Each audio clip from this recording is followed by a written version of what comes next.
नमस्कार। इस वीडियो में हम बीए पार्ट तृतीय के दूसरे भाग के संयुक्त राष्ट्र संघ में से सुरक्षा परिषद के बारे में, उसका सुरक्षा परिषद का संगठन, कार्यप्रणाली एवं कार्यक्षेत्र और क्षेत्राधिकार के बारे में चर्चा करेंगे। राष्ट्र की असफलता के प्रमुख कारण से महाशक्तियों का समर्थन का अभाव था। इससे सबक लेकर यूएनओ के निर्माताओं ने ऐसी व्यवस्था की या ऐसे अंग की व्यवस्था रखी जिससे महाशक्तियों का प्रतिनिधित्व व सहयोग उसमें अनिवार्य रूप से रहे। इसलिए यूएनओ के जो निर्माता थे, इस विश्व संस्था की संपूर्ण शक्ति सुरक्षा परिषद में निहित कर दी। यदि महासभा मानवता की सर्वोच्च राजनीतिक शक्ति का प्रतिनिधित्व करती है, तो सुरक्षा परिषद विश्व की सर्वोच्च शक्ति का कार्यपालिका रूप का प्रतिनिधित्व करती है। राजनीतिक विषयों में महासभा यूएनओ की व्यवस्थापिका है, तो सुरक्षा परिषद कार्यपालिका है। इसीलिए आमर और पर्किंस ने इसे संयुक्त राष्ट्र संघ की कुंजी कहा है। एक कार ने इसे संघ की प्रवर्तन ऊर्जा कहा है। डेविड कुशमैन ने दुनिया का पुनिशमैन इसे कहा है।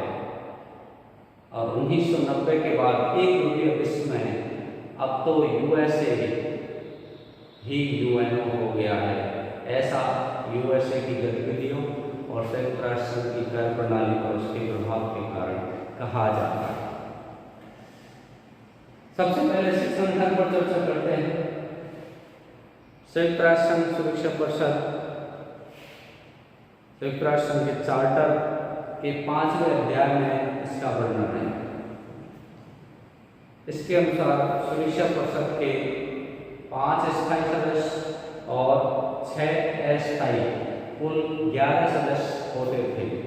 ये 1965 में अस्थायी सदस्यों की संख्या बढ़ाकर 10 कर दी गई। इस प्रकार से अब सुरक्षा परिषद में कुल 15 सदस्य, 5 स्थायी जिन्हें P5 के नाम से जाना जाता है, पावर 5, ग्रुप 5 के नाम से जाना जाता है, जो वीटो की शक्ति से अभी 10 अस्थायी सदस्य प्रत्येक 2 वर्ष के लिए चले जाते हैं।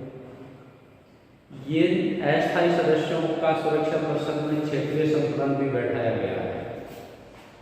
अस्थायी सदस्यों द्वारा जो क्षेत्रीय संतुलन है, उसमें 10 में से अफ्रो एशिया देशों में से 5, एक पूर्वी यूरोप से, 2 दक्षिण अमेरिका से, 2 पूर्वी यूरोप से, पश्चिमी यूरोप से अन्य राज्यों से लिए जाने का प्रावधान है। अस्थायी सदस्यों का निर्वाचन महासभा अपने 2/3 बहुमत से 2 वर्ष के लिए करती है।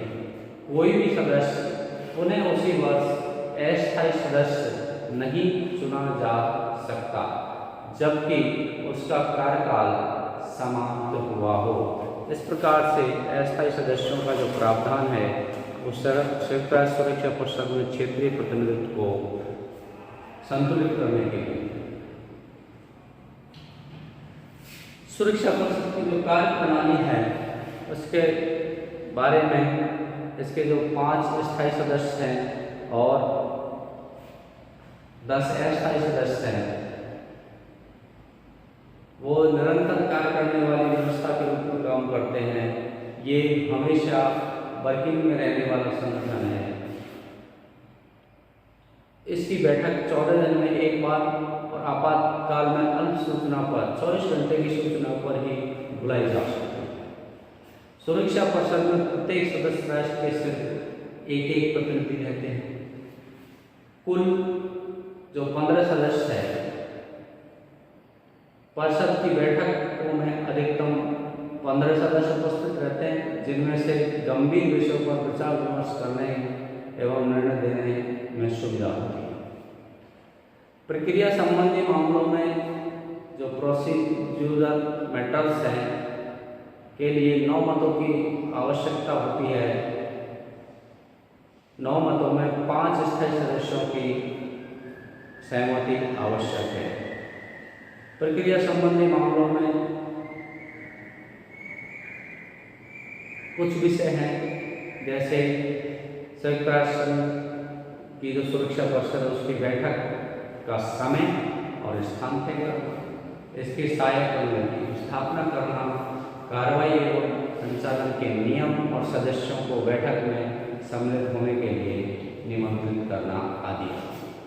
लेकिन महत्वपूर्ण मामले जिनको सब्सटेंटिव मैटर्स कहते हैं के निर्णय के लिए 9 में से 5 स्थायी सदस्य भी उस निर्णय से सहमत हो तो ही वह निर्णय वैध है। इस प्रकार प्रत्येक सदस्य को सभी महत्वपूर्ण विषयों पर निषेधाधिकार प्राप्त है। लेकिन झगड़े से संबंधित दल मतदान नहीं करता। यह नियम संयुक्त राष्ट्र सुरक्षा परिषद में गैर सदस्य भी यदि बाद में संबंधित है तो भाग ले सकते हैं, क्योंकि वो मामला यदि उनसे संबंधित है, लेकिन मतदान के समय वो भाग नहीं ले सकते। इस प्रकार से सुरक्षा परिषद के जो कार्यप्रणाली का तरीका है वो 2 विषयों में बटा हुआ है, महत्वपूर्ण और प्रक्रिया संबंधी मामले। अब संयुक्त राष्ट्र सुरक्षा परिषद के कौन कौन से काम हैं? विश्व शांति व्यवस्था बनाए रखना इसका प्रमुख दायित्व है।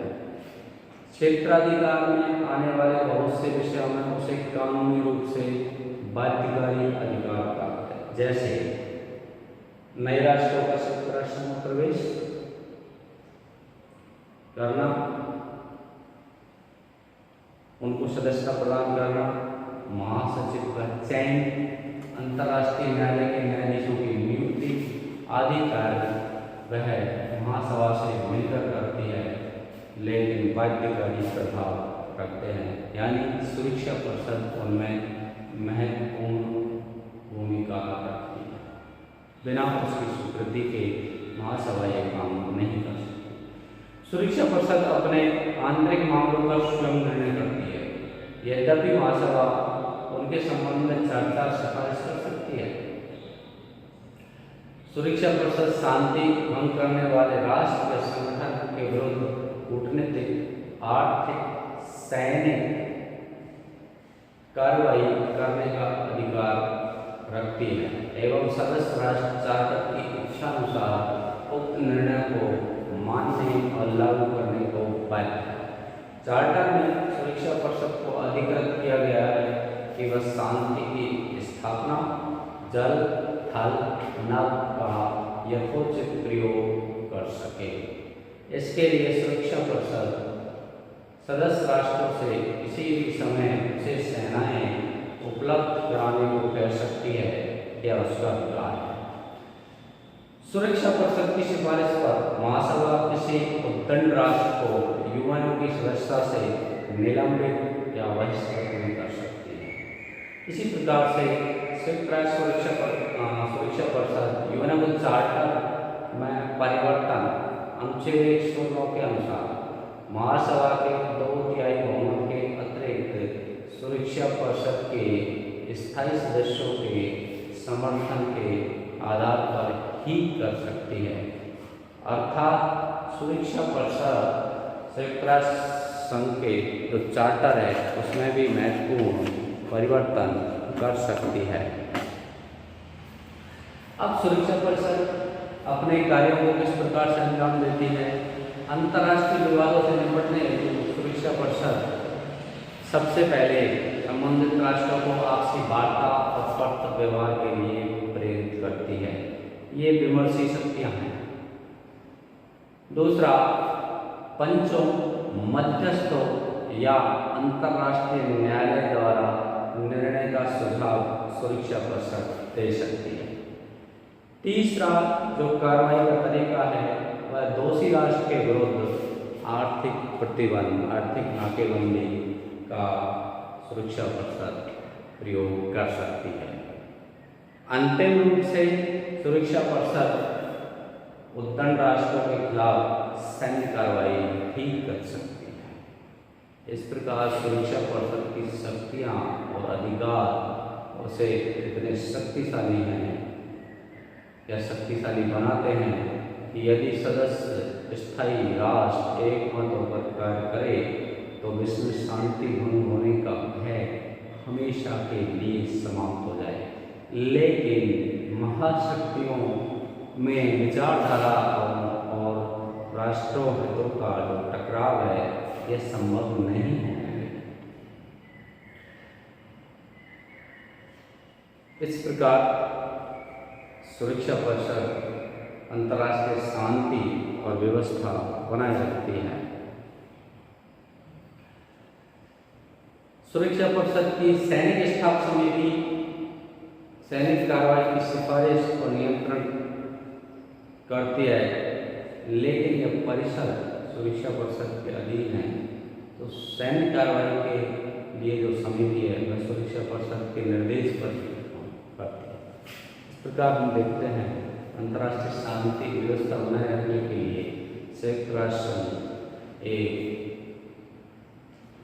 सार्वभौम कार्यकर्ता के रूप में अंतर्राष्ट्रीय शांति और व्यवस्था को बनाए रखने में महत्वपूर्ण भूमिका अदा करता है। धन्यवाद।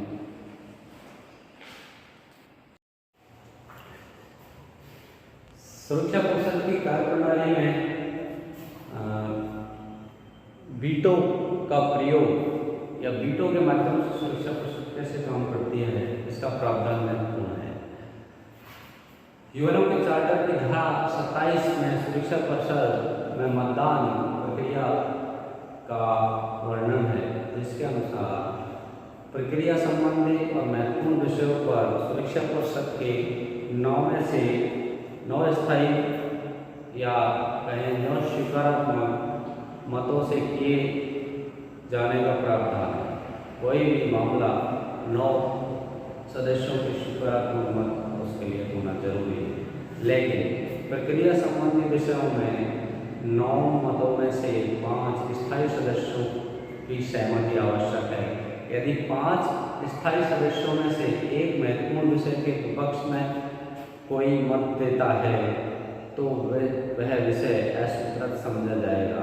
यही सदस्यों की निषेधाधिकार की शक्ति है, इसे वीटो पावर कहा जाता है। निषेधाधिकार की व्यवस्था का प्रस्ताव अमेरिकी राष्ट्रपति फ्रैंकलिन डी रूजवेल्ट ने याल्टा सम्मेलन 1944 में रखा था। वीटो का आधार यह विचार था कि उत्तरदायित्व और अधिकार परस्पर संबंधित होने चाहिए। सोवियत संघ ने 16 फरवरी 1946 को वीटो का पहली बार सीरिया और लेबनान से ब्रिटिश सेनाओं के नए हटाने के अमेरिकी प्रस्ताव पर किया था। 1971 में भी यूएसएसआर ने भारत विरोधी अमेरिकी प्रस्ताव पर 2 बार वीटो किया था और सर्वाधिक वीटो का प्रयोग सोवियत संघ ने किया है, उसके बाद अमेरिका संयुक्त राष्ट्र। वीटो में एक दोहरा निषेधाधिकार शब्दावली भी प्रचलित है, जिसका अर्थ है कि महत्वपूर्ण और सार्वजनिक विषयों पर नकारात्मक मत प्रथम वीटो है, लेकिन कोई विषय प्रक्रिया संबंधी है या नहीं इस पर भी निर्णय 9 मतों से अनिवार्य है, जिसमें 5 स्थायी सदस्यों के मत भी सम्मिलित होते हैं। यदि इस प्रश्न के निर्णय में स्थायी सदस्य नकारात्मक मत देता है तो वह दूसरा वीटो कहलाता है, सेकंड वीटो, दोहरा निषेधाधिकार। इस प्रकार से संयुक्त राष्ट्र सुरक्षा परिषद अपनी कार्रवाइयों को अंजाम देती है।